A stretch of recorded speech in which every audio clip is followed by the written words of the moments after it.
우리 함께 하나님의 말씀 보실 텐데요. 디모데 후서 1장 3절에서 5절까지의 말씀입니다.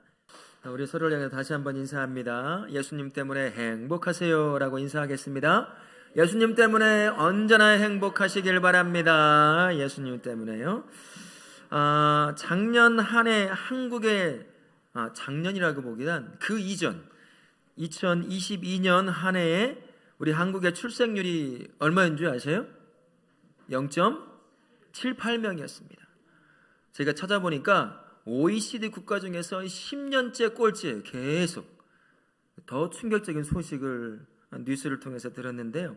올해 통계를 낼 거 아닙니까? 이제 연초에 나오거든요. 2월 달에 나오는 걸 알고 있는데요. 2023년도 출생률을 어떻게 잡고 있을까요? 0.7명대가 무너져서요. 무너진 걸 잡습니다. 0.6명대로. 우리 애들 없어지고 있어요. 지금 심각합니다.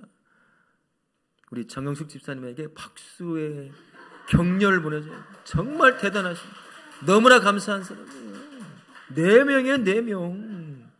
저기는요 2명 부모 먹여 살리고 또 다른 2명을 먹여 살릴 2명이 있어요. 우리는 1명밖에 없는데 최소 2 이상은 낳아야 되거든요. 지금 아이들이 다 없어집니다. 출생률이요 대략 국가가 유지가 될 수 있으려고 한다면 매년마다 아이들이 60만 명 이상씩 태어나야 되는데 한국은. 근데 지금 매년마다 몇 명 태어나는 줄 아세요? 한국이 20만 명대예요. 지금 늘어나는 거 아니라 더 줄어들고 있어요. 세상이 어떻게 되는지 모르겠어요. 이 현상이 그대로 각 지방에 그대로 영향을 미치고 있습니다. 어린이집 없어지고 있어요. 유치원도 줄어들고 없어집니다. 교회에서 애지간한 규모를 가지고 있는 교회 이전에는 전부 다 어린이집 하나씩 다 있었습니다. 이 건물 하나 있다, 교회가 건물이 있다 그러면 무조건 1층에 어린이집이 있었어요.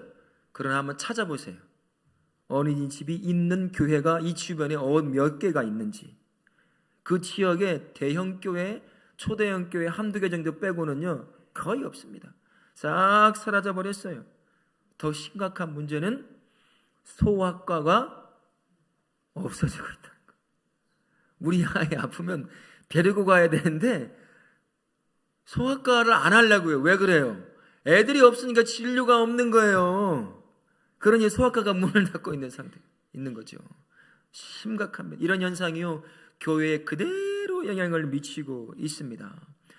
아이들로 가득했어요. 진짜로 교회. 제가 청년 때 유년부 교사를 했는데 최고로 많을 때가 한 반 30명이 모여 있었어요. 그러니까 출석만 부르다가 공과가 끝나버렸어요. 계속 떠들어 조용히 해 출석 부르고 조용히 해 출석 그러고 끝나버렸어요. 이 한 줄에 반절 이상이 찬 거였어요. 그러니까 조금만 뭐 준다고 하면 막 몰려와서 막 시끌시끌 막 떠들던 때가 얼마 전이었거든요. 지금은요 썰렁합니다. 썰렁해요. 애들이 없어요. 교회에요. 결혼하지 않으니까 애도 안 낳죠. 결혼해도 애 안 낳는다고 그러죠. 그러니까 그냥 절대 다수가 줄어들고 있다는 거예요. 여기에 교회가 겪는 또 다른 문제가 하나가 있습니다. 그나마 있던 아이들도 안 나온다는 거예요. 공부에 치여서 학원 가야죠. 학교 가야죠. 애들이 집에 있는 시간보다 어디에 있는 시간이 더 많아요? 학원 가 있는 시간이 더 많아요. 따뜻한 가정에 들어와서 부모의 따뜻한 온기를 느껴야 할 아이들이 그냥 밖에서 여기저기 돌아다니고 있는 거예요. 그냥. 그러니 교회에 올 마음의 여유가 있겠습니까? 교회에 와봐야 재미가 별로 없어요. 사실 세상의 재미 3분의 1도 못 채워주는 것이 교회입니다. 반강제적으로 교회를 못 오게 만들고 있는 것이 교회이기도 해요. 사실은 어떻게 해서든지 하나님을 예배하고 찬송하고 모이는 것이 즐거운 그런 교회가 되어야 되는데 그게 안 되더라는 거예요. 공부에 바빠서 반강제적으로 교회 못 오게 만들지. 교회 오면 밖에 나가서 노는 것보다 더 재미없지. 그러니까 이런저런 모양으로 그나마 있는 애들도 못 오게 만들고 있는 것, 그런 현실입니다. 절대 다수가 줄어들고 있는데 그나마 조금 남아있는 아이들, 그래서 이렇게 예배 오면서 애들이 좀 졸거나 딴짓해도 뭐라고 하지 마세요. 목사 아들이 저러고 있네. 그럼 쟤들조차 안 나와요. 뒤 보세요. 몇 명이 와 있는지. 이 자그마한 교회 다음 세대 5명 나와 있다는 거 대단한 거예요. 근데 조금 내 마음에 안 들다고 시끄럽다고 뭐라고 하고 저런다고 뭐라고 하면 누가 교회 나와서 어른들과 예배하려고 하겠습니까? 제 하나님 주신 소망은 이 오후 예배가 애들과 3세대가 가득 채워서 예배 드리는 거예요. 그래서 오전 예배는 각자에 맞게 예배를 드리지만 이 오후 예배는 함께 모여서 예배를 드림으로 내가 믿는 부모 세대가 믿는 신앙이 다음 세대 아이들에게 물려줄 수 있는, 옆에서 봐야 되잖아요. 그런 것을 꿈꿉니다. 그러니까 여기 자녀를 둔 부모들은 무조건 아이들 데리고 나오세요. 오후 예배. 오후 예배 제 설교 짧은 거 아시죠? 오늘도 굉장히 짧아요. 20분 이제 안 넘기려고 해요. 이미 밥 먹고 와서 지금 배가 빵빵 해가지고 졸음이 막 몰려오는데 많은 이야기 해봐야 머릿속에 몇 가지가 들어가겠습니까? 중요한 핵심 포인트 하나만 딱 가지고 얘기할 거예요. 아이들 끌고 오세요. 같이 찬송하고 예배하고 그렇게 해야 한다는 것 기억하실 수 있기 바랍니다. 이렇게 오지 못하게 만들고 반강제적으로 오지 못하게 만드는 것입니다. 그런데 여기에 단지 아이들이 없다는 것이 문제만이 아니에요. 더 심각한 문제, 내가 믿는 하나님을 물려줄 절대 다수의 아이들이 우리 눈에서 사라져가고 있다는 것입니다. 아이들이 많이 있었을 때도 신앙 물려주는 거 쉬웠을까요? 어려웠을까요? 아이들이 바글바글 했어요. 신앙 물려주는 거 정말 쉽지 않았습니다. 그 중에 소수만이 헌신자로 세워지고 목사도 되고 선교사도 되고 주어진 삶의 현장에서 참 열심히 믿음을 가지고 살아가는 아이들이 세워졌지 그렇게 많지 않았어요. 물론 먼 훗날 기도하는 엄마와 아빠 때문에 어느 날 삶의 문제 앞에 무너져 다시 주 앞에 돌아오는 그런 사람도 참 많이 있긴 했지만 신앙을 물려주는 거 아이들이 많았다고 해도 어려웠단 말입니다. 그런데 그나마 남아있는 아이들조차도 물려주고 싶어도 애들이 없어요. 애들이. 이 심각한 문제인 겁니다. 그게 바로 지금 현대 한국 교회가 겪고 있는 이 현실이다라는 겁니다. 대형 교회 가보면 애들 많은 것 같죠? 성인 인구의 성인 출석률에 비하면 엄청나게 적은 거예요. 성인 출석률에 비하면 엄청나게 적은 겁니다. 우리 눈에는 많아 보이지만 2, 3천 명 되는 교회에 3분의 1도 안 돼요. 아이들이. 그게 우리 한국 교회가 당하고 있는 현실이라는 거죠. 교회는 이제 2중 3중의 문제를 끌어안고 세워지는 것이 교회입니다. 그 시대를 담임 목회를 하고 있는 게 지금 저희 세대예요. 저희 세대가 이제 신학을 하고 담임 목회로 나오는 이 40대 중후반부터 해서 50대 중반까지가 지금 가장 어려운 형편에 놓여 있는 교회를 담임을 하고 있는 세대입니다.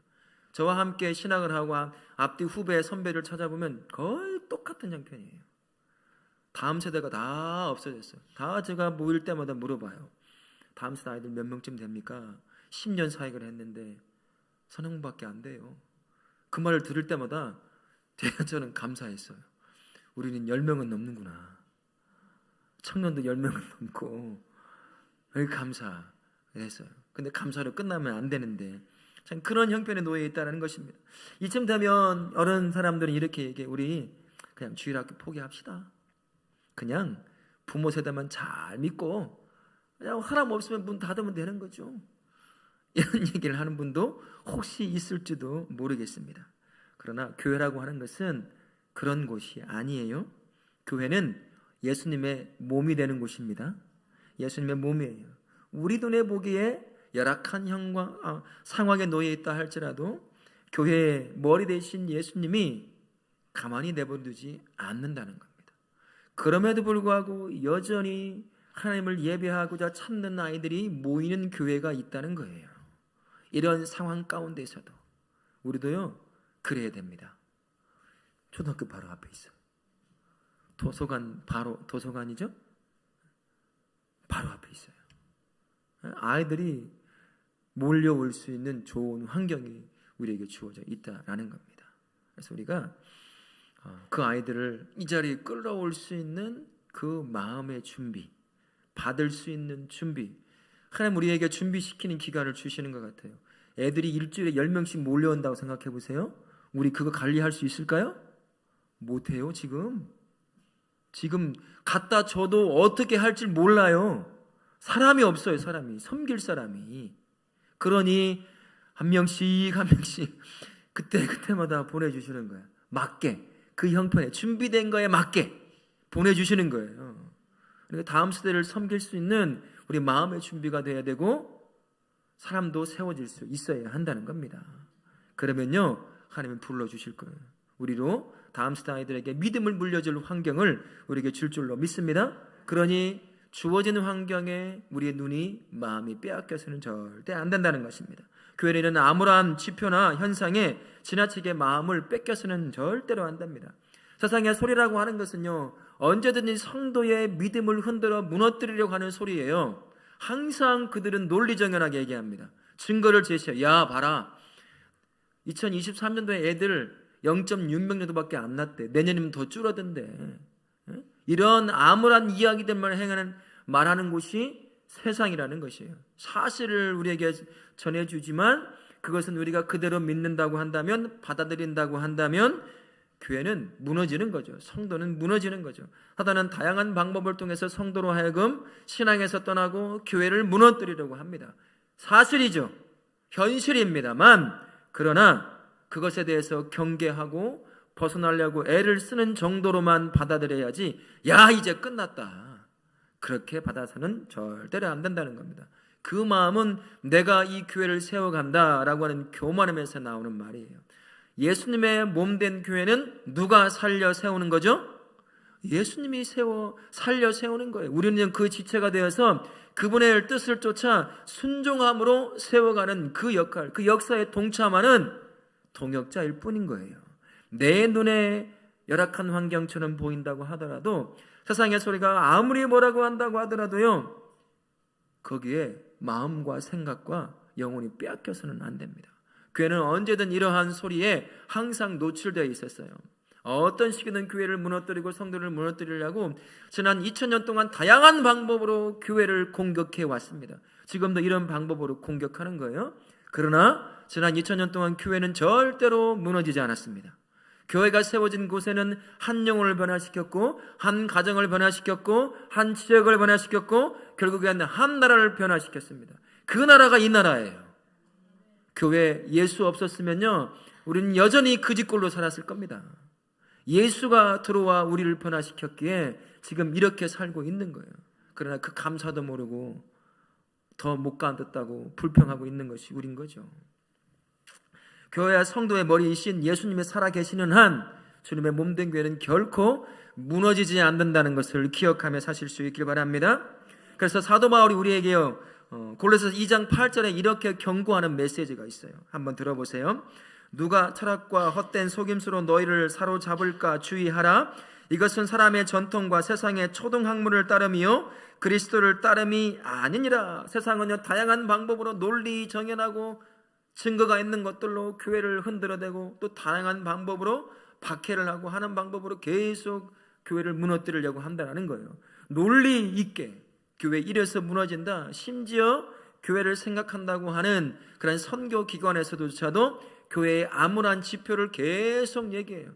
어떻게 하면 살아날 수 있을지, 하나님이 기뻐하시는 교회를 어떻게 세워갈 수 있을지, 그에 대한 것보다도 교회가 당하고 있는 현실만 얘기하는 그런 선교단체들도 있습니다. 그 소리에 우리의 마음과 생각이 절대로 빼앗겨서는 안 됩니다. 세상은 언제든 교회를 무너뜨리려고 한다라는 것을 기억하시고, 그것을 경계 삼아 우리가 그러면 안 되겠지라고 하는 정도로 사용해야지, 거기에 마음과 생각과 영혼을 빼앗기면 안 된다는 것을 기억하십시오. 또 한 가지로는 세상의 소리만 있는 게 아니에요. 내 안에서 올라오는 소리들에도 우리가 잘 들어야 할 줄로 압니다.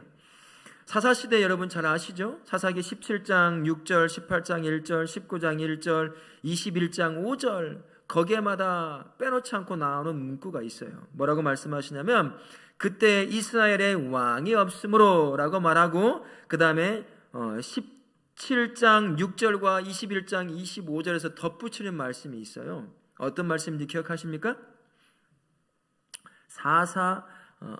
잠깐만요. 잘 안 보여서. 사람이 각기 자기의 소견에 옳은 대로 행하였더라.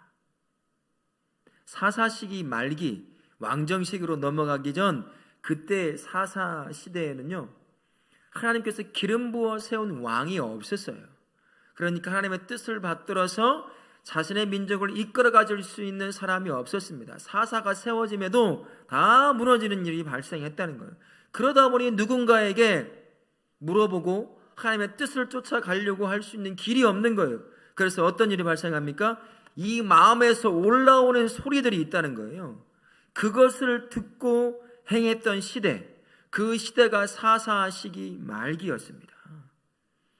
사람 안에서 올라올 수 있는 소리가 뭐가 있을까요? 선하고 좋은 것도 올라올 수 있겠지만 이 안에 욕심, 욕망, 못된 것들, 죄의 본성을 두고 있는 우리 안에서 올라오는 것들이 있다는 거죠. 그 소리가 올라온다는 거죠. 그 소리를 듣고 살았던 시대가 사사시대 말기였습니다. 성도도 그럴 수도 있다는 거예요. 세상의 소리가 들려오죠.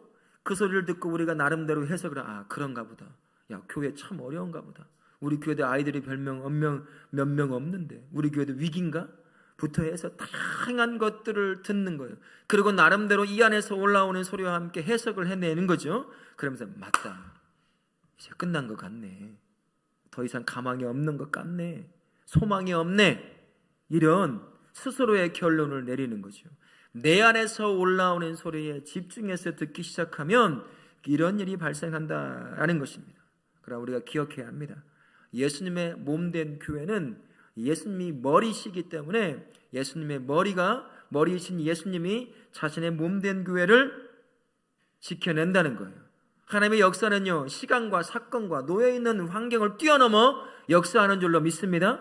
우리 눈에는 안 되게 보이지만 하나님이 역사하시면 아무리 문제가 큰 현실, 실제적인 문제라 할지라도 그 문제를 뛰어넘어 하나님은 역사하신다는 거예요. 그래서 자신의 몸된 교회를 살려내신다라는 걸 기억하실 수 있기를 바랍니다. 세상의 소리에 내 안에서 올라오는 소리를요, 말씀으로 기도 가운데 잘 정제해서 들을 필요가 있는 거예요. 경계하는 마음으로 듣고 그것을 통해 교회와 믿음을 잘 지켜나가려고 하는 그런 용도로만 사용해야지 거기에 마음이 뺏기고 삶이 뺏기고 영혼이 빼앗겨서는 절대로 안 된다는 것을 기억하실 수 있기를 바랍니다. 그럼 이제 교회와 가정은 이 문제를, 이런 심각한 문제가 놓여있는 교회를 어떻게 접근해야 할 것인가 한번 곰곰이 우리가 생각해 볼 필요가 있습니다. 성도는 교회가 다음 시대 신앙을 위해서 무엇을 할 수 있고 무엇을 할 수 없는지 우리 조금 알아야 됩니다. 현실을 알아야 돼요. 교회는요, 다음 시대를 포함한 모든 사람들에게 하나님을 알려주고 하나님을 믿을 수 있도록 가르쳐주는 교회죠. 그게 교회라고 할 수가 있죠. 그리고 끝까지 구원을 완성할 수 있도록 돕는 곳이 바로 교회라고 할 수가 있습니다. 그래서 교회는 다음 세대가 믿음을 갖고 살도록 돕는 큰 테두리를 제공하는 곳이에요. 큰 테두리를 제공하는 것이고, 믿음의 삶의 원리를 설교를 통해서, 공과를 통해서, 훈련을 통해서, 그리고 수련회라든지 다양한 방법을 통해서 이 아이들이 믿음 안에서 잘 자라도록 중요한 원리들을 전달해 주는 곳, 그게 바로 교회라고 할 수가 있습니다. 그런데 이걸 다시 되짚어보면 이런 것과도 같은 거예요. 교회는 다음 세대에게 믿음을 물려주는데 분명한 한계를 가진 곳이 교회이기도 하다 하는 것을 알아야 한다는 거예요. 대부분 많은 부모들이 이렇게 얘기를 해요. 사역을 하다 보니 들려오는 소리들이 있거든요. 교회가 자신의 자녀의 믿음의 생활을 다 책임져 주기를 원해요. 여러분 어떠세요? 그러시지 않나요? 교회에 오면 알아서 맡고 있는 담당 목사님이, 담당 전도사님이, 담임 목사님이 알아서 내 아이 믿음 키워주기를 바란다는 거예요. 그러나요, 우리 현실을 알아야 됩니다. 이전부터 그러지 못했어요. 교회에 온다는 것이 여러분 몇 번이나 오나요? 애들 교회 몇 번이나 와요? 많아야 2번이에요. 찬양 연습하려고 토요일 날 오고, 수련회만 오고, 주일날 1번이에요. 1번 와서 예배드리고 공과해요. 그리고 다시 삶의 현장으로 갑니다. 교회가 어떻게 책임을 져줄 수가 있겠어요? 모든 것을 다. 책임을 못 져줍니다. 그러면 중요한 한 곳이 떠올라야 돼요. 교회가 할 수 있는 중요한 것들, 신앙을 가르쳐주고 예수님을 믿는 것을 가르쳐주고 중요한 믿음의 원리들을 가르쳐줘서 그렇게 살도록 가르쳐줬으면 그 다음 장소가 중요한 거죠. 어디가 중요하겠어요? 가정이라고 하는 것입니다. 가정은요, 가장 안전한 장소가 돼요. 그래서 가정은 저는 이렇게 생각합니다. 가정은 믿음을 삶에서 실체화시킬 수 있는 실험 장소예요. 가정이라고 하는 것이. 교회에서 기도해야 됩니다. 말씀 읽어야 됩니다. 전도해야 됩니다. 많은 것을 가르치고 알려주잖아요. 어디서 그것을 시험해 볼 수 있을까요? 가정밖에 없어요. 가정 안에서조차도 이것이 시험되어 실험을 통해서 경험되지 않으면 밖에 나가서요, 뭘 할 수 있겠어요? 못합니다. 가정 안에는 실패를 해도 용서받을 수 있잖아요. 잘못을 해도 다시 돌이키고 바꿀 수 있는 기회가 많은 곳이 가정이라고 하는 곳입니다. 그래서 가정이라고 하는 것은 교회가 제공해준 믿음의 원리들, 그 예수님이 어떤 분인지, 어떻게 살아야 되는지, 말씀을 읽어야 되는지, 다양한 것들을 가르쳤으면 교회가 가르친 그것을 가지고 가장 먼저 시험해 볼 수 있는 장소인 가정에 들어가서 그거를 해봐야 한다는 거예요. 부모가 그것을 시켜야 한다는 거죠. 네 알아서 해 라고 한다면 절대로 알아서 하는 아이 저 못 봤어요. 저희 아이들만 그런가요? 저희 아이들만 하라고 하면 하고 말하라면 안 하는가요? 안 해요. 공부도 그렇잖아요. 하물며 당장 학교 가서 써먹을 공부도 안 하는데 신앙에서 말씀을 읽고 기도하라 쉽게 되겠습니까? 여러분, 가정, 내가 세워져 있는 가정, 그곳이 아이들에게 전달된 믿음이 실체적으로 구체화시킬 수 있는 첫 번째 실험 장소라는 것을 꼭 기억하실 수 있기를 바랍니다. 다음 주부터 우리 이제 비전 스쿨을 중심으로 해서 가지고 이제 공과를 끝내고 예배를 드리고 공과 끝내면 그것을 가지고 가정에 가게 돼요. 그럼 뒤에 오늘 예배하고 공과를 통해서 알게 되었던 그 진리를 삶을 통해 구체적으로 어떻게 한번 해볼까, 그것을 가지고 갈 겁니다. 그럼 부모 된 자들은요, 한 번씩 봐줘야 돼요. 알아서 하겠지? 절대 못합니다. 한 번이라도 해볼 수 있도록, 생각해 볼 수 있도록, 적용해 볼 수 있도록 도와줘야 하는 곳, 그것이 가정이라고 할 수가 있습니다. 그런 가정은 어떤 가정이 되어야 되냐면, 우리가 교회 안에서 아이들에게 기도를 가르치죠. 말씀을 가르쳐요. 전도를 가르치기도 하고, 어떻게 삶의 현장에서 믿음을 가진 자가 살아갈 수 있을 것인가, 다양한 것들을 가르치는데, 여러분들에게 한 가지 묻습니다. 여러분 아이들과 함께 식사 기도하십니까? 새끼 다? 식사 기도하셔요? 아이들에게 시켜서 기도하십니까? 저희는 이제 이렇게 시켜요. 저는 토, 주, 월요일은 제가 해요. 월요일의 시작이니까 주일도 마찬가지고, 화요일 날 엄마가 하고, 수요일은 큰아이가 하고, 새끼 다 해요. 이제 방학이 됐으니 새끼를 다 해야 돼요. 방학 전에는 아침과 저녁만 했는데, 그리고 목요일은 둘째, 금요일은 막내가 무조건 해야 됩니다. 안 하면 기다리고 있어요. 밥 안 먹고. 빨리 와서 화장실 가서도 기다려야 돼요. 빨리 와서 해야 돼요. 짧게 기다리고, 기도 소리가 안 들리는 데도 있어요. 뭐라고 하는지도 못 알아들 때도 있어요. 그래도 하게 합니다. 그렇게 기도를 한번 시켜보세요. 기도를 해버릇 해야 되지 않습니까? 그런 아이들이 학교 가가지고 밥 먹을 때 기도하느냐? 여러분, 애들 학교 가서 밥 먹을 때 기도하는 아이 체크해 보셨어요? 여러분 아이들 점검해 보셨습니까? 밥 먹을 때 기도하느냐라고 물어보셨어요? 진짜 그거 쉽지 않아요. 쉽지 않습니다.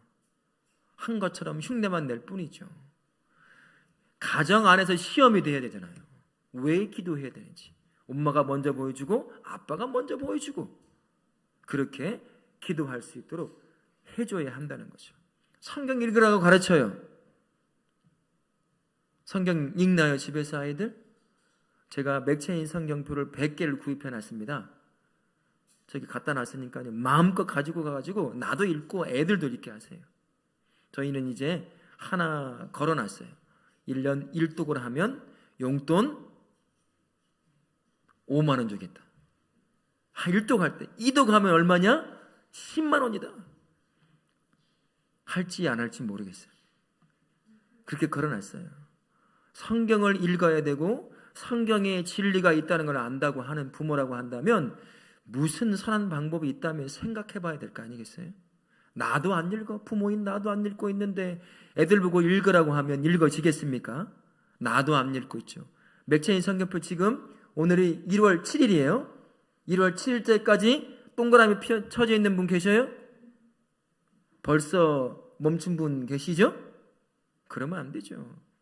가정 안에서부터 성경을 읽어야 돼요. 그리고 여러분 우리 다음 세대 아이들에게 여기 부모들 계시는데 매일 성경 저학년용, 고학년용이 있고요. 그리고 청소년용이 따로 있어요. 영어 잘하는 애들은 청소년 영어도 있어요. 그거 얼마 안 가요.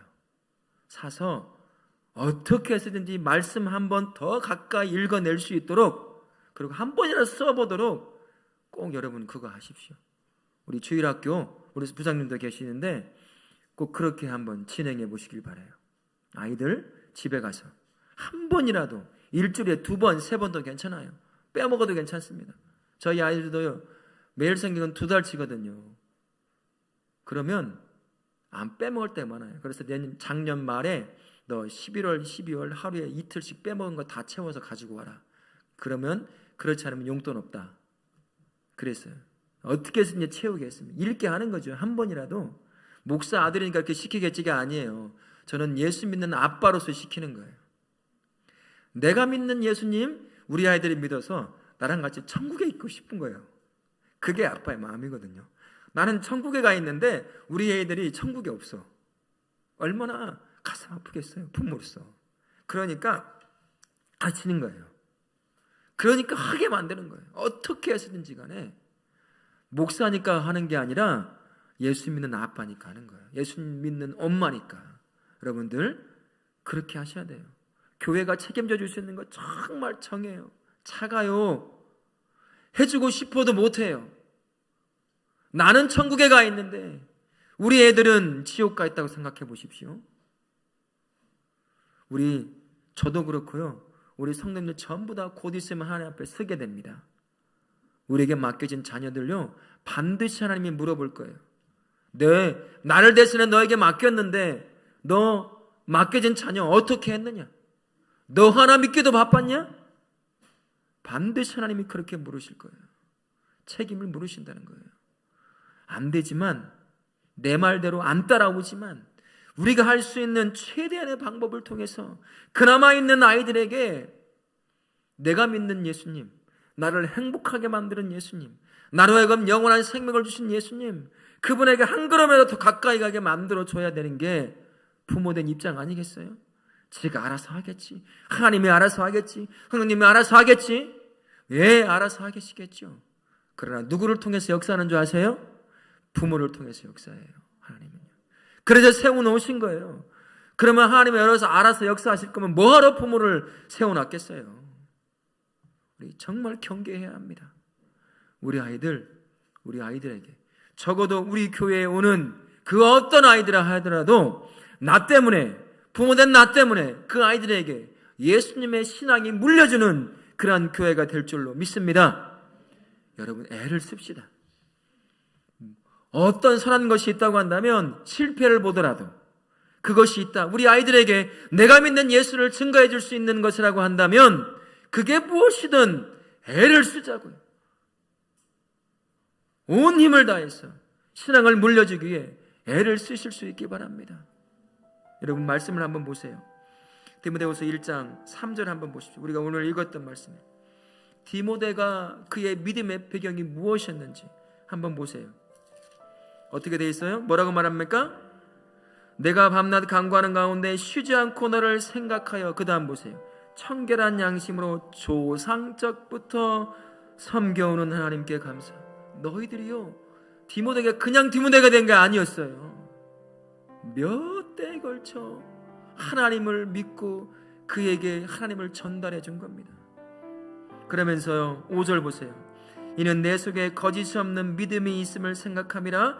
이 믿음은 먼저 내 외조모로 있으와 내 어머니 윤희계 속에 있더니 내 속에도 있는 줄을 확신하노라. 여러분, 우리 아이들 빼앗겨서는 안 됩니다. 우리 애들 세상에 빼앗겨서는 안 돼요. 우리 알잖아요. 우리 죽으면 예수님 없으면 어디 가는지 알죠?